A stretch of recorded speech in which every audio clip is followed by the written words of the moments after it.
Alright, welcome back to the Darkest Dungeon at the Dunkelheit Estate. Alright, time for another mission into the dungeons of the Darkest Dungeon. Alright, last time we did the scouting mission, and this time we had to put these two guys in to get stress relief, and now we got Fusel and Fio, and we're going to go on to our next mission.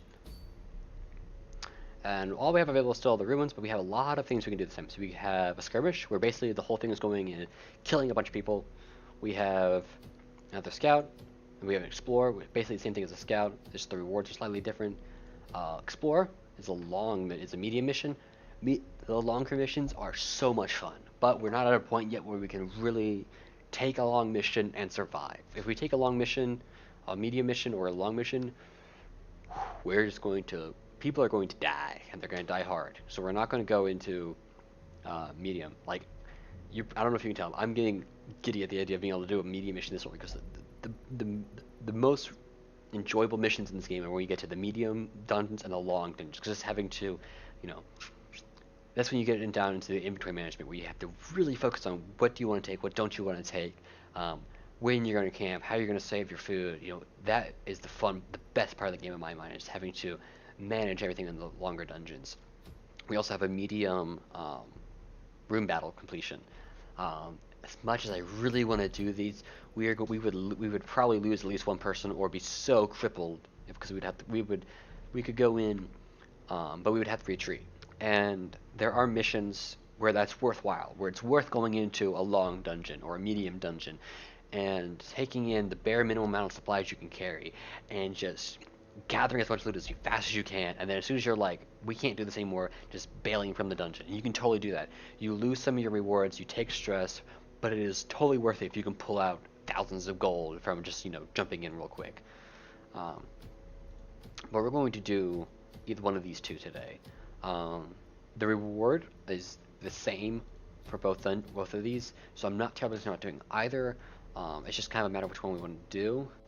And it's been so long, I don't remember which ones, quote-unquote, further the story, because eventually you have to unlock stuff to unlock these other things to be able to unlock the Darkest Dungeon. Let's just go for the general scouting in the room clear, I think was what we'll do. Alright, so we're going to take the Leper and the Hellion. Let's see what they have. So we got our Leper is best in the front, much like the Crusader. This one is, let's see, this one is basically a buff. We got, I think this is a buff as well. Yeah. Melee. No, this is a knockback. And it clears all the corpses, which is really good. So if there's a lot of dead bodies, this person can go whoosh, and they're all gone. We have a Hue, which is like, it's a 2-hit melee. Very, very powerful. Very great. This is a very powerful attack, and especially in later, when you're getting upgrades. This is also a really good attack. So we're going to put the Leper there. We're going to put the Crusader here. Actually, let's make sure there's no attacks that they can do that from the... Okay, so they're fine. The Crusader, is anything from the third position? No. So these two have to be up front. Now, the problem with that is the Hellion also really should be up front. And I mean really should be like...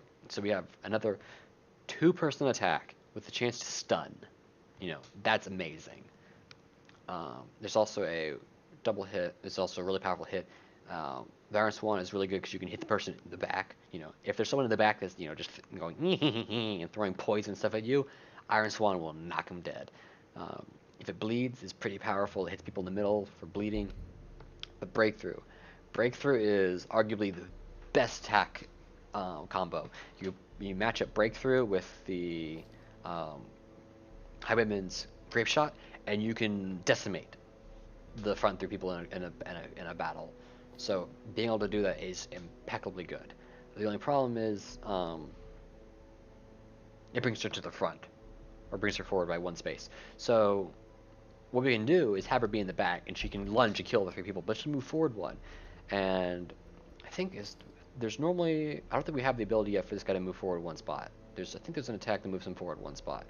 Yeah, Duelist Advance. So if we had Duelist Advance, we could have the Hellion stab people and have him do the Duelist Advance, and we just keep switching places. Once you get further and further in the game, being able to do that kind of stuff with a Jester, it makes the game so much fun. But for now, this guy really doesn't have anything he can do that's all that great from the rear position. The best attack we're going to be using is from the middle. He could be doing stuff in the back, but because of what we're going to do, unfortunately the Hellion has to go in the rear. I don't think there's any way around that, because the Crusader can't hit anything from the back. He could if he had Holy Lance or if he had Inspiring Cry, but for now, this is the setup we're having to go with, which is a little bit of a shame. Alright, so we're going to take 3 keys again. We're going to take 2 shovels. We got some herbs, we got some holy water. We're going to take 1 anti-venom. We'll take 4 food again. 4 food should be more than enough. And we shall take, let's go with 7 torches this time. We took 6 last time and we were a little bit undersupplied. And we'll go ahead and jump into the ruins with our team of heavy melee focus that really can't hit anything now. Hooray!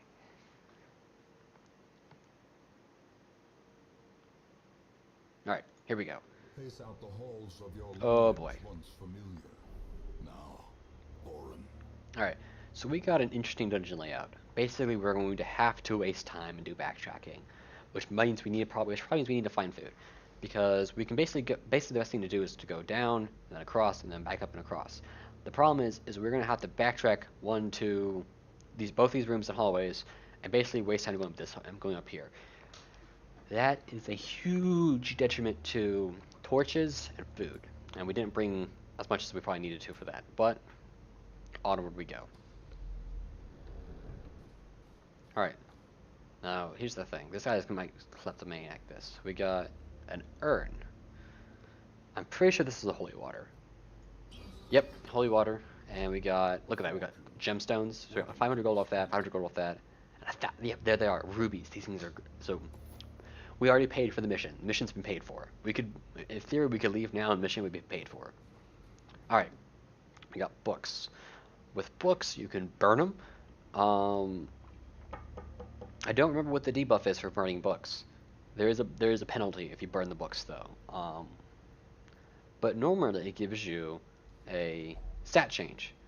So you could burn the books. You could, throw the torch in there, and they would be like, "Mwahaha, we've burned the books."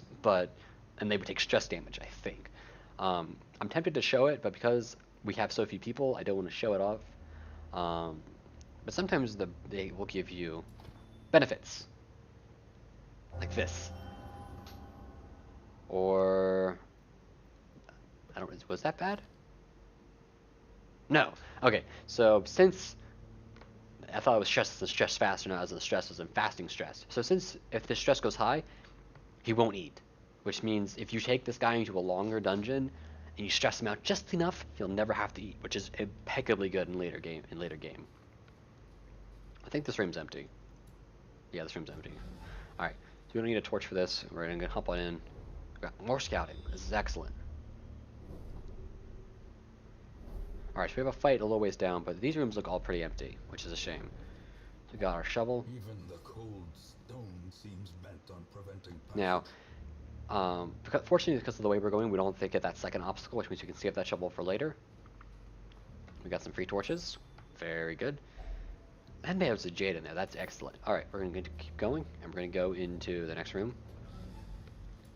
Now, here's the thing. We can't let the light get too low. If it gets too low, if it goes too low and dark, enemies start popping up everywhere, which is very dangerous. So we're going to go ahead and pop 2 torches for this fight. Now, the problem is we don't have any more holy water, so we're not going to get the best loot from this that we possibly could. We still got good loot. We still got ruby. Like that's really good. If we had holy water, we would have gotten even more. All right. Alright, so we got maggots and spiders. This spider does poison damage, and these maggots are just kind of here as, space wasters. We're going to go ahead and scrape shot everything. Yeah, they don't do much. I think they can poison you.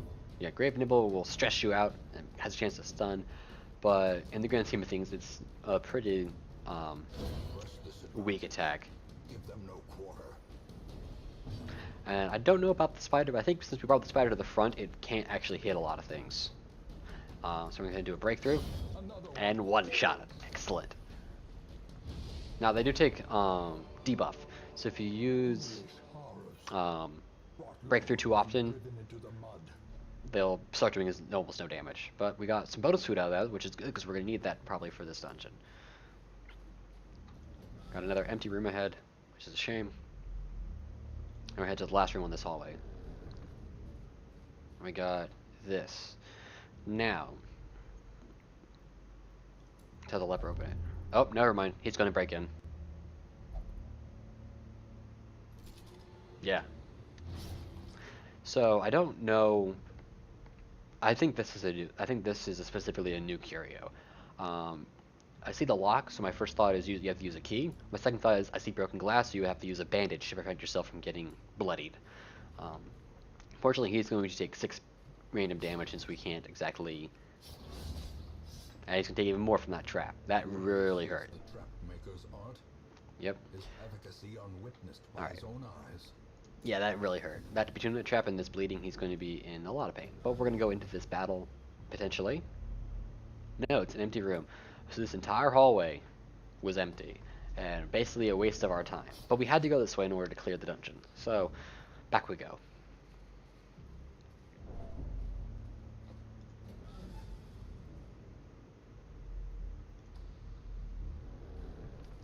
And this is one of the problems, is if you go into a dead end like this, you know, on like say this was a kill all the enemies mission, and we went down here, we just wasted potential food, we took extra unnecessary damage and stress damage, we potentially wasted torches. It's, you know, scouting is crucial. He's gonna steal more stuff. Hooray. Okay. In that case, that can happen sometimes. Where there's a curio and it will trick you and make you waste something, but in reality, there's nothing there. All right. So see, we're getting really dangerously low here. Let's see. I'm content to let this battle go because I think we're still early enough on that I'm not concerned about high amounts of damage. And somehow we surprised them. Even with our light at, what is this, 15, we surprised them. So we're going to go ahead and grape shot these front 3 guys, do some damage to them. We're going to have the Hellion break through, damage them again. And this is why those 2 are great, because look at all that damage. And it gets even more in the late game. Alright, so what we can do here is we can probably kill these 2 with a heal. This does a lot of damage. Or we can just guarantee kill one of them. On the terms that we're going to go with the heal. Yeah, this guy is borderline dead, and that guy is very dead.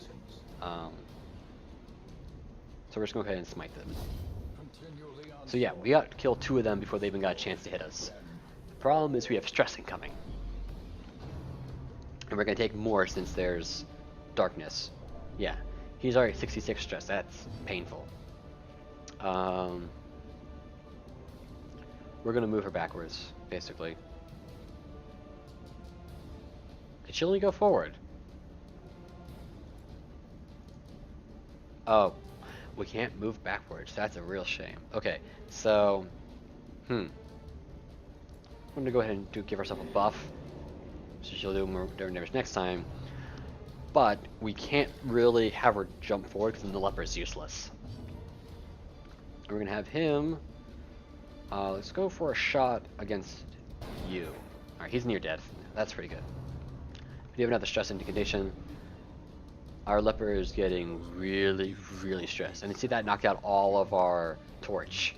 So, stress is at max, loot's at max, and player crits are at max. So we need to level this out as best as possible. The problem is he can't hit anything. So we're gonna have to hew the corpses, make some room. Alright, fortunately that did give us some room. We're going to smite her, kill her. So that's gone. That's a big threat gone. He's still gonna stress. He's gonna hit the highwayman, which is good. If he had hit the leper, that would have likely broken the leper. Confidence surges as the enemy crumbles. Alright. So the sad thing is we really didn't get all that much to loot as we could have. But we are going to open this chest. We do have a key. We should get tons of stuff from this. And by tons I mean we're getting nothing. Great. So that was basically not worth dropping all of our torches. The big reason you do that is if you drop the torches, you get more loot at the the expense of damage and stress. But we really didn't get. That was not worthwhile. We took this guy's nearly stressed to breaking. This is a ton of stress on all these people. That was really not worth it, unfortunately. Alright, so we got 2 empty rooms ahead, which is a real shame. We do have this curio we can open up.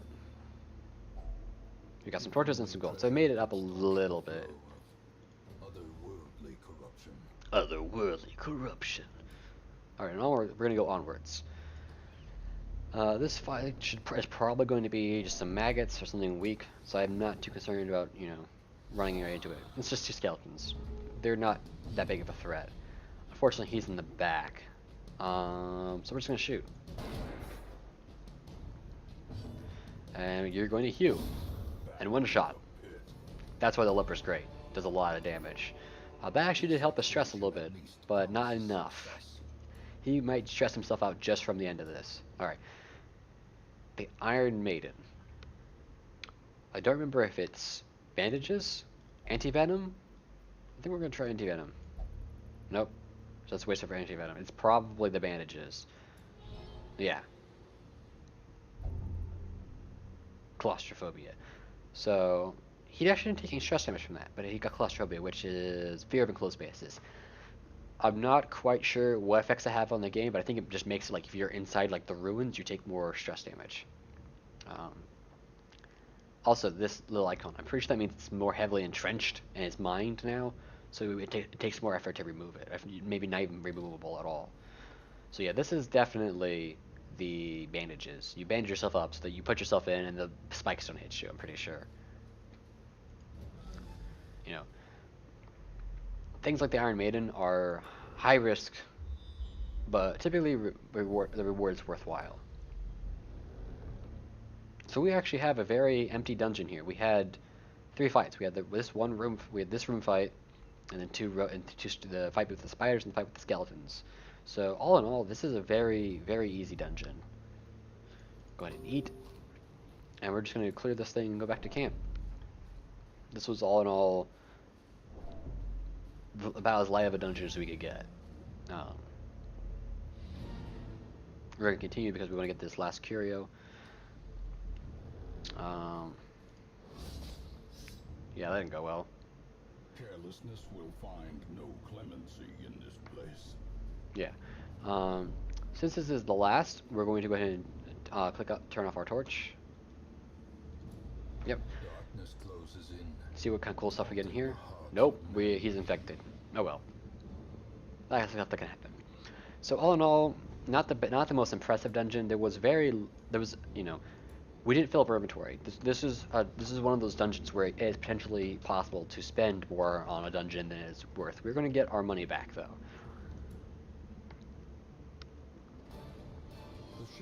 But we're not really going to make money. Is the problem. Ancestry are beginning to feel familiar. So in the grand scheme, we got basically about 8,500 gold. We got this was just, you know, we can't use 6, we don't have an Arbalest, and we got 4 busts. In the grand scheme of things, it's not the best dungeon. This is a very weak dungeon. We didn't get a lot of reward. The rubies are awesome though. Like, if there'd been more reward, this would have been a really good dungeon. These 2 leveled up. See what they get. So this guy doesn't like the light. So if we decrease the light, if you have the 2 light too high, he's gonna do less damage. Love interest. So she will only go to the brothel, which is limiting because if, let's say, the caretaker is in the brothel at that time, she cannot go. So she has to basically wait a turn before she can stress relief. Her stress is low enough though that we don't need to put her in just yet. It's not as low as I'd like it to be, but given the circumstances, we might have to just keep her on the field. Alright. The plume and the pistol. A fitting end to my folly, and a curse upon us all. Okay, so the guild is available now. Make no mistake, we will face and so is the ever blacksmith. greater threats. Our soldiers must be ready. So basically now what we can do is, the blacksmith lets us upgrade. Once again, the forge stands ready to make weapons of war. So the blacksmith lets us upgrade our people's gear. So they do more damage and they can survive more damage. And in the guild, I think this is what lets you lock more attacks. Yeah, lets you upgrade attacks and unlock new attacks. you're going to really focus a lot of money on these two. Also, as you can see, these guys' stress, bare minimum, almost gone. Our leper friend needs stress relief. So we're going to throw him, so he, oh yeah, lepers can't use some of the church functions. So we're going to throw him in to have a nice drink. And the Crusader probably could survive, but might have to consider. Let's see what we got at the stagecoach. So we've got an antiquarian. That's new. I don't have a clue what the antiquarian is, but we're taking it. We're also going to take the arbalest, Where others will not go, and we're going to take our second highwayman. what others will not see. So yeah, we're going to take everyone from the stagecoach again. So what is an antiquarian? I think this must be, this is new. So look, all around a good position. Oh, she just has less health. She has to. Oh, cool. So she can hit. Look, has kind of the appearance of like a Outlander or a Gypsy or Roma, whatever. So we got, she can stab from any position for looks like a lot of damage. Well, maybe not a lot of damage, but definitely a good chance to hit, which is good. She can blight people. She can dodge back. She can move back and increase her dodge chance. She has, it looks like a flashbang, basically.